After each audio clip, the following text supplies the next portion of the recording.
Hello' বন্ধু, current আছামলৈ স্বাগতম। জয় জয়তে আপোনালোকলৈ মোৰ শুভেচ্ছা থাকিল, যিহেতু আপুনি মোৰ ভিডিঅ'টোত ক্লিক কৰিছে। আজি মই বৰ দীঘলীয়া নকৰোঁ, খুব কম সময়ৰ ভিতৰতে মই কথাখিনি শেষ কৰিব লাগিব। আজি বিশেষকৈ মই মোৰ দুজন ভিউৱাৰৰ বন্ধুৰ কথাৰ প্ৰশ্নৰ উত্তৰ দিবলৈ যত্ন কৰিম, আৰু সেই উত্তৰখিনি মোৰ প্ৰতিজন বন্ধুৰে কামত অহা। প্ৰথম ক'বলৈ ল'লোঁ যে মোৰ এজন বন্ধুৱে কৈছে যে তেখেতে পুলিবিলাকত ঠগ খালে।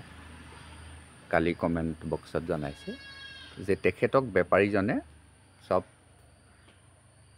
ভোলা সাঁচি বা কিবা সাঁচি দি দিলে, তেখেতক মিঠা সাঁচি নিদিলে। আপোনাৰ মই আন্দাজ কৰিছোঁ যে আপোনাৰ গছখিনি প্ৰায় ইমান শকত হৈছে, আৰু ইমান শকতে নিশ্চয় ডাল ওলাইছে। যদি সেইটোৱে হৈছে, তেতিয়া আপোনাৰ গছখিনিত সঁচাকৈ মাল ধৰাত পলম হ'ব। মাল ধৰিব, আগৰ নহ'ব পাৰে, কিন্তু মাল ধৰিব। বা আপুনি যদি গছবিলাক ইমান ডাঙৰেই হ'ল, তেতিয়াহ'লে আপুনি গছবিলাকত ঘাপ দি মাল বনাব পাৰিব, নাইবা বিন্ধা কৰিও আপুনি মাল বনাব পাৰিব, বিক্ৰীৰ উপযোগী কৰিব পাৰিব। তাৰ কাৰণে আপুনি এজন সাঁচি বেপাৰীক দায়িত্ব দিয়ক, তেখেতে ঘাপ দি আপোনাৰ পুলিখিনি মাল বনাই লৈ যাব, আপুনি দাম কম পাব। কিন্তু আপুনি চিন্তা নকৰিব, যিহেতু আপুনি এতিয়া জানি উঠিছে, সকলো কথাখিনি বুজিছে, তেতিয়াহ'লে আপুনি মিঠা সাঁচি পুলি সংগ্ৰহ কৰক। আৰু আপোনাৰ ঘৰ ক'ত মই নাজানো, কিন্তু এটা কথা মই আপোনাক ক'ব পাৰোঁ, সেই কথাটো হ'ল আপুনি যোৰহাটৰ পৰা গোলাঘাটলৈ যিটো KB ৰোড আছে, আপুনি সেই KB ৰোডত গুচি আহক, উজনিৰ হওক বা নামনিৰ হওক। KB ৰোডত আহি আপুনি তেলীয়াপতি বুলি এডোখৰ জেগা পাব, মনত ৰাখক তেলীয়াপতিত আপুনি গোলাঘাটৰ পৰা আহিলে সোঁহাতে, যোৰহাটৰ পৰা আহিলে বাওঁহাতে, আপুনি তেলীয়াপতি ৰাস্তাত সোমাই দিওঁ। সোমাই আপুনি পুলিৰ সন্ধান কৰিব। আপুনি তাত যিমানেই বেপাৰী আছে, সাঁচি পুলি নাৰ্চাৰী যিমানেই আছে, প্ৰত্যেকতে মিঠা সাঁচি আপুনি ভাগ পাব নাপায় মই নাজানো, কিন্তু নাৰ্চাৰী আছে। যদি আপুনি ভাগ্যৱান হয়, আপুনি পাব। আৰু যদি মই আপোনাক খবৰ দিব লাগে, তেতিয়াহ'লে আপুনি অলপ দিন ৰ'ব লাগিব। মই এই ভিডিঅ'তে আপোনালোকক বা আপোনাক সেই মিঠাৰ সাঁচি সম্ভেদ দিম, কাৰণ মই যাম, এমাহৰ ভিতৰতে মই যাম, কাৰণ তেওঁলোকে ইতিমধ্যে নাৰ্চাৰী কমপ্লিট কৰিছে। কিমান পুলি আছে, মই কেনেকুৱা জাতৰ পুলি আছে, সবিশেষ চাই আপোনালোকলৈ মই ফটো প্ৰেৰণ কৰিম, কাৰণ সেই অঞ্চলত চব মিঠা সাঁচিয়ে আছে। কাৰণ পৃথিৱীৰ বিভিন্ন দেশত সাঁচি গছ হয়, আৰু অসমৰ বিভিন্ন ঠাইত সাঁচি গছ হয়, কিন্তু মাত্ৰ কেইখনমান জেগাতহে, কেইডোখৰমান ঠাইতহে এই আগৰ উৎপন্ন হয়। পোকটো আছে, পোকে খায়। পোকে খাবলৈ হ'লে আপোনাৰ ভালেকেইটা কথাৰ ওপৰত নিৰ্ভৰ কৰে। এক হ'ল মাটিৰ উৰ্বৰা শক্তি, 2 হ'ল জাত, 3 নম্বৰ হ'ল আপোনাৰ সাৰ প্ৰয়োগ আৰু গছজোপাৰ মেকানিকিজম। এই সকলোখিনি কথাৰ ওপৰত নিৰ্ভৰ কৰি আপোনাৰ এজোপা সাঁচি গছ লাখটকীয়া হৈ পৰে। আপুনি চিন্তা অকণো নকৰিব, আপুনি এতিয়া মই কোৱাৰ দৰে সেই মিঠা সাঁচি সংগ্ৰহ কৰি আপুনি মাজে মাজে, দুটা পুলিৰ মাজে মাজে আপুনি এটা এটা মিঠা সাঁচি ৰুই দিয়ক। একেবাৰে উত্তম উপায় দিলোঁ। আপুনি গছখিনি থাকিবলৈ দিয়ক। গছখিনিৰ মাজে মাজে আপুনি মিঠা খাচী পুলি ৰুই দিয়ক। তেতিয়া আপোনাৰ সেই মিঠা খাচীখিনিত পোক ধৰিব। পোক ধৰিবই, মিঠা খাচীখিনিত পোক ধৰিবই। যিবোৰ অঞ্চলত এই মিঠা খাচী নাই, তাত সাধাৰণতে মিঠা খাচীৰ নিচিনাই এবিধ খাচী গছ আছে, যি গছ কিন্তু পুলুঙা হৈ নাযায়, 6 ফুটমান গৈয়ে সি দুডাল হৈ যায়। আৰু দুডাল হৈ গৈ সি ৰৈ যায়, শকত হৈ থাকিব, কিন্তু সি ওখ নহয়। আপোনাৰ নিশ্চয় সেই জাতটোৱে আছে, মই অনুমান কৰিছোঁ। আৰু যদি আপোনাৰ মাল ধৰা নাই, গছবিলাক এনেকৈ পুলুঙা হৈ গৈছে, তেতিয়াহ'লে আপোনাৰ চিন্তাৰ কাৰণ নাই। যথা সময়ত আপুনি উচিত মূল্য পাব। কাৰণ আপুনি 1000মান গছ আছে বুলি কৈছে। 1000 গছ মানে বহুত লাখ টকাৰ গছ। আপোনাক মই সেইটো কথাই ক'লোঁ। আৰু মই সহায় কৰিব পৰা কথা সেইটোৱে আছে যে মই আপোনাক মিঠা খাচী সম্ভেদ দিব পাৰিম। প্ৰথম কথাটো শেষ হৈ গ'ল।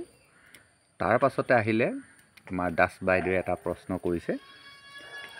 বাইদেউৰ ভিডিঅ'বিলাক মই চাওঁ, বৰ সুন্দৰ সুন্দৰ ভিডিঅ' কৰে আৰু আদৰ্শ আছে।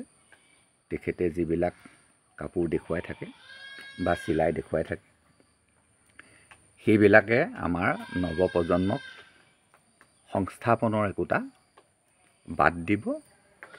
তাৰোপৰি আমাৰ যিখিনি ঐতিহ্য, সেইখিনি জীয়াই ৰাখিব। গতিকে সেইখিনি খুব ভাল কথা। মই মাজে মাজে চাওঁ, বহুত ভাল লাগে। তেখেতে কালি মোক ক'লে যে ইনচুলিন গছজোপাৰ বিষয়ে আপুনি বুজাই ক'ব নেকি। এতিয়া মই আপোনাক ইনচুলিন গছজোপাৰ বিষয়ে বৰ সুন্দৰকৈ ক'বলৈ যত্ন কৰিম আৰম্ভণিৰ পৰা। চাওক, মোৰ এজন অতি আত্মীয় তেখেত চুগাৰত, ইমানেই চুগাৰ হৈ গ'ল যে একো নেদেখা হৈ গ'ল, একোৱেই নেদেখে। তেখেতক ধৰি ধৰি ঘৰলৈ লৈ অনা হ'ল আৰু চিকিৎসা আগবঢ়াই নিয়া হ'ল। আৰু লগতে উল্লেখ্য যে এটা দুৰাৰোগ্য ৰোগীও তেখেতক লগ লয়। কিন্তু সুখৰ বিষয়ে, তেখেতক এজন বন্ধুৱে এই ইনচুলিন গছজোপা দিলে। এইজোপা চাওক, এই ইনচুলিন গছজোপাৰ এটা পুলি দিলে। ক'লে যে আপুনি নিয়মিত ইয়াৰ পাত খাওক। এইটো আপুনি ইয়াত নাপায়, এইটো জাৰ্মানী প্ৰডাক্ট। ইয়াৰ দাম 700। মোৰ বাৰীত আছে, মই ৰুইছোঁ। আপুনি মোক একো দিব নালাগে, লৈ যাওক। আৰু আপুনি ইয়াক খোৱাৰ ব্যৱস্থা কৰক। প্ৰত্যেক দিনে আপুনি এখিলা এখিলা ইয়াৰ পাত খাওক। আপোনাৰ সমূলঞ্চে ডায়েবেটিছ কণ্ট্ৰলত গুচি আহিব। তেখেতে এবছৰমান এই পাতটো খালে আৰু যিটো দুৰাৰোগ্য বুলি কৈছোঁ, সেই ৰোগটোৰো চিকিৎসা কৰিলে। এতিয়া প্ৰায় 8 বছৰ তেখেতে বুলেট চলাই ঘূৰি ফুৰিব পাৰে, সক্ৰিয়।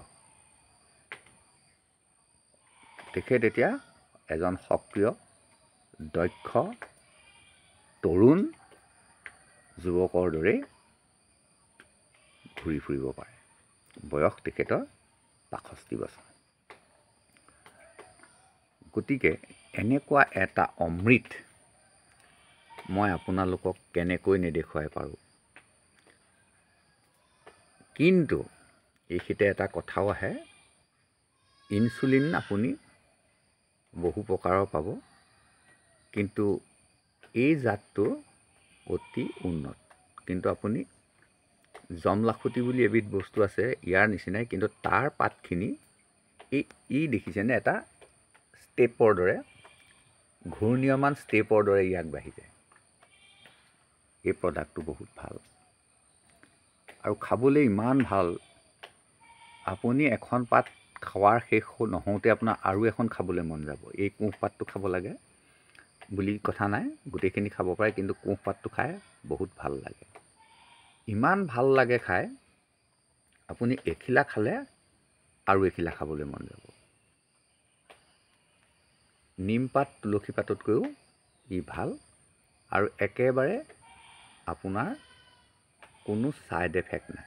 আপুনি ইয়াৰ এই ডালটো খুন্দি চাটনি কৰি খাব পাৰে। মোৰ চখ, মই এইবোৰ খাই একদম শেষ কৰি দিছোঁ। এইটো খাই একদম শেষ কৰি দিছোঁ, চব খায়ে থাকোঁ।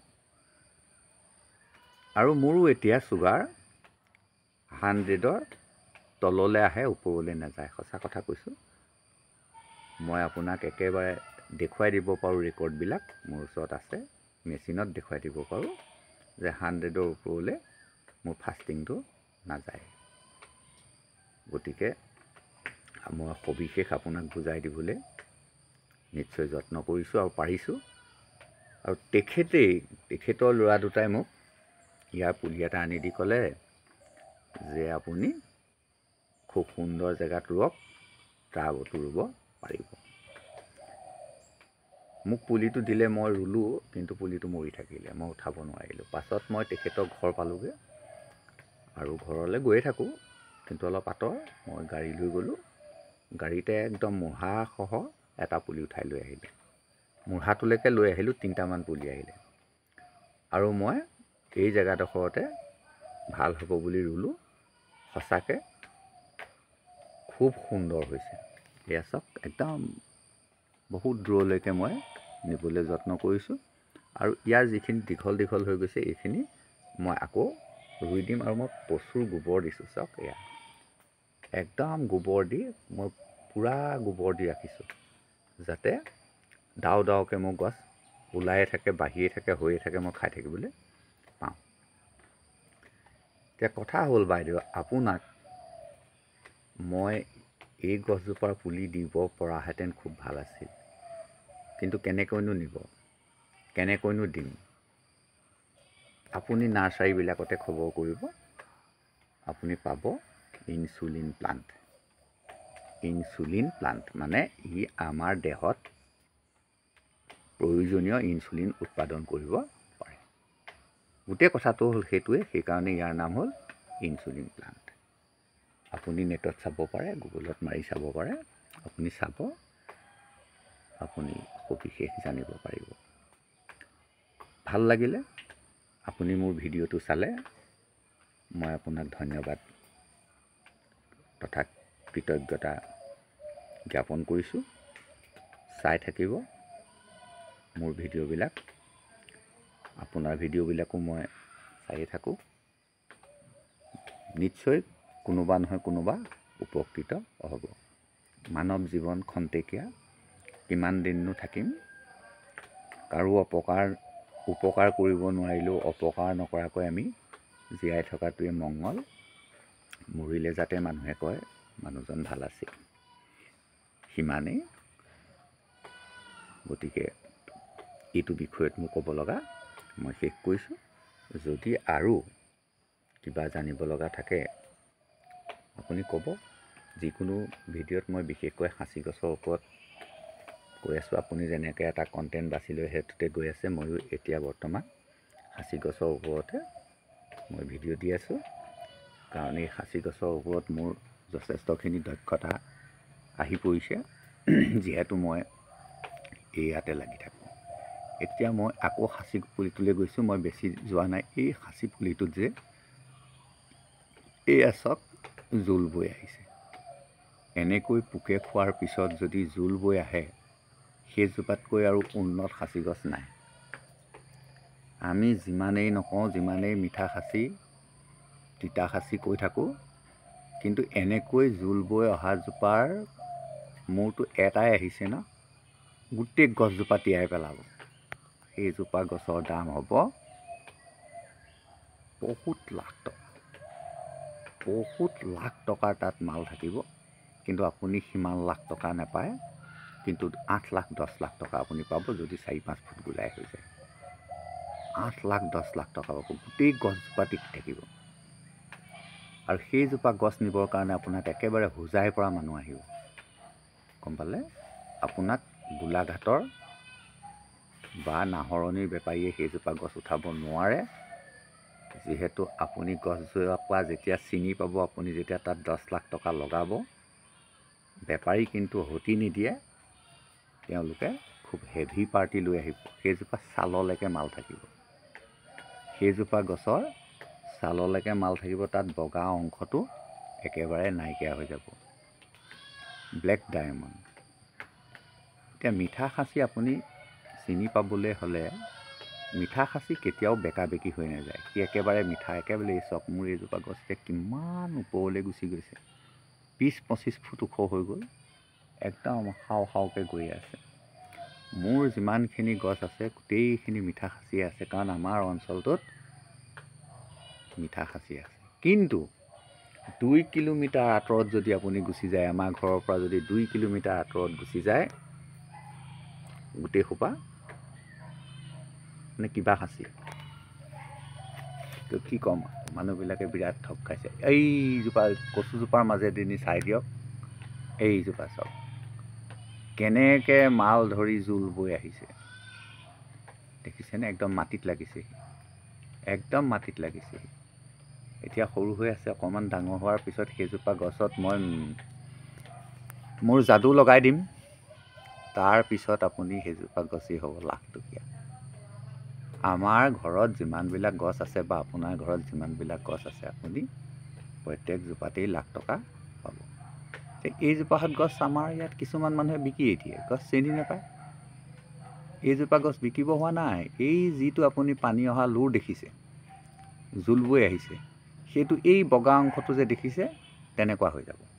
তাত সমূলি দাগ নাইকিয়া হৈ যাব।